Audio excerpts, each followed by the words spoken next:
Let's create an alpha channel using Adobe Photoshop. Here I'm using CS2, but the same technique applies to many versions of Photoshop. Open the pyramid logo sample image. This is a piece of my artwork that we'll be using in this demonstration. An alpha channel is like a built-in mask that allows you to hide a portion of the image. In this particular image, I want to mask the background area so that the logo will be the only thing that appears in the composite material in Max and Viz.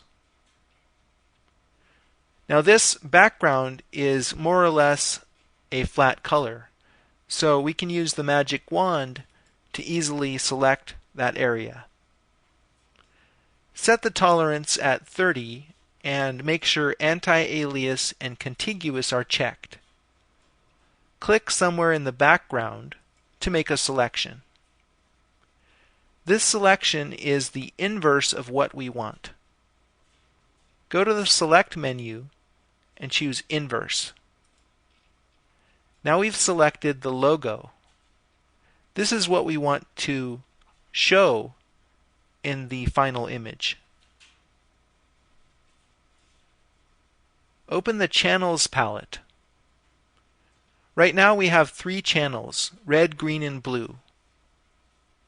Click this button to save the selection as an alpha channel. An additional channel was created down here called Alpha 1. You can create as many alpha channels as you want in Photoshop, but it's the first alpha channel that will be considered in Max and Viz. Click on Alpha 1 and you can see what we've created. This is a mask. Let me deselect by pressing Ctrl D.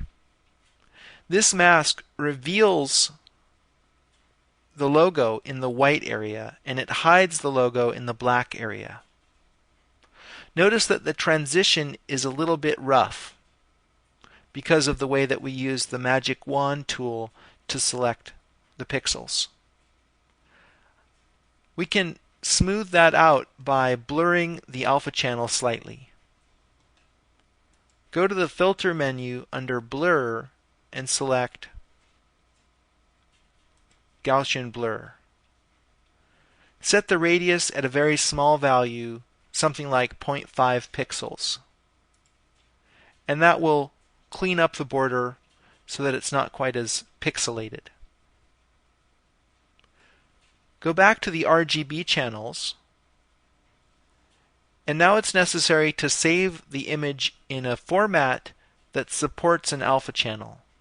JPEG does not.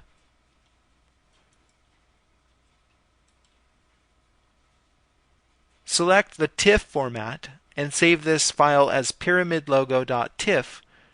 Make sure Alpha Channels is selected and save the file.